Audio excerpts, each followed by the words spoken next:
The story of Ipswich Town begins not with a boardroom vote, but with the thud of a leather ball bouncing off the oak barrels of Cobble's Brewery in the autumn of 1878. Picture the scene: a gaggle of malt clerks and copper cleaners, still sweating from their shifts, kicking about on a patch of land behind the brewery stables where the grass grew lopsided from spilled wort. They played in their work trousers with caps for goalposts, arguing over rules scribbled on the back of a delivery docket. This was football born from the smell of fermenting hops and the clatter of horse-drawn drays, proper working-class recreation. For those first chaotic decades, Ipswich Town was less a football club than a drinking society with a sporting habit.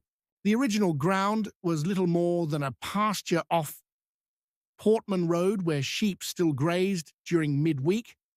Players changed in the stable loft, dodging hay bales and the occasional startled chicken, while spectators stood ankle-deep in the same mud that clogged the town's cobble streets every market day.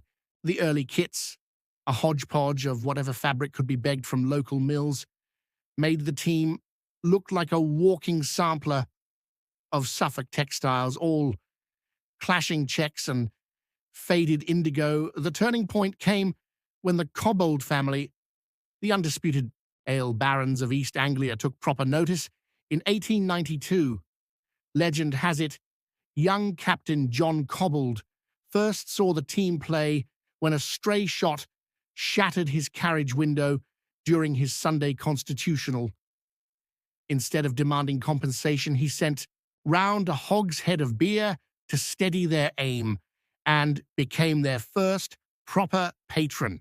Under the Cobbold's influence, the club grew from ragtag kickabouts to Suffolk's premier footballing outfit, though they still played what visiting London reporters sneeringly called farmers' football, all long hooves and muddy slides. Their 1896 move to Portman Road proper marked the start of something grander. The new pitch was levelled with dredgings from the Orwell estuary, leaving a surface that glittered with crushed seashells and smelled faintly of the herring market at low tide.